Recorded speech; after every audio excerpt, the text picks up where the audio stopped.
Hello there, ladies and gentlemen, and welcome to Divulge. We will be discussing together a few subjects related to games and movies.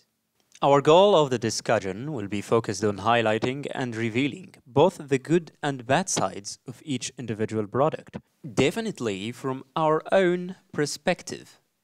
And in case anyone is wondering, the footage you are watching right now is actually from a video game, not real-life scenes. It's also a free-to-play game, and it's called Digital Combat Simulator World, otherwise known as DCS, which is produced and developed by Eagle Dynamics. Although the game is totally free to obtain, there's still a lot of downloadable content that you'll have to purchase in order to actually enjoy the game.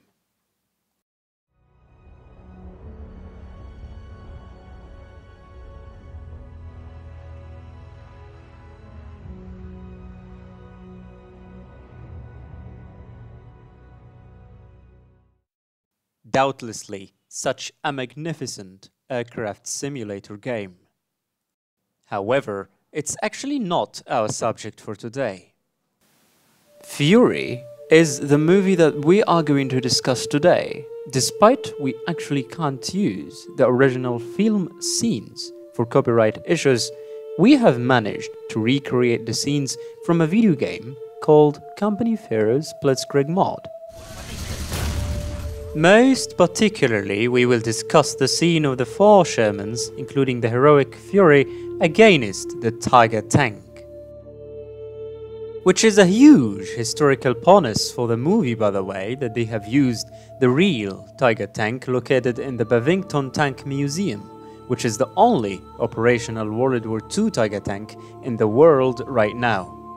Nevertheless, this bonus is honestly not enough to cover the critical inaccuracies of this movie. First of all, the idea of having Ace Sherman tank is not very accurate. But for the cinematic part, it has been distributed really well, to be fairly honest. Regardless, apart from the extremely exaggerated ending scene of the movie, when a single damaged Sherman tank crew decided to hold the crossroad ahead of an entire German convoy.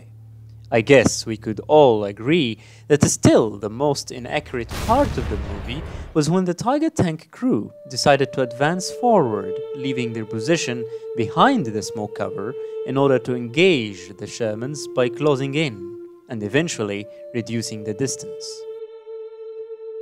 Why would an expert Tiger tank crew do such a very big mistake?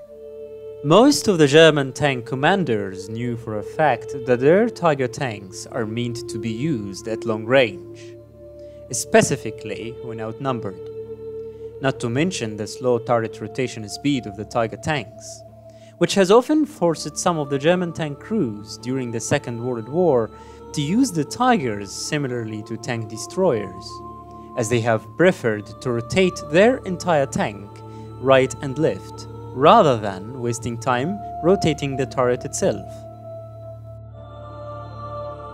That said, it's actually also a bit confusing since the very beginning.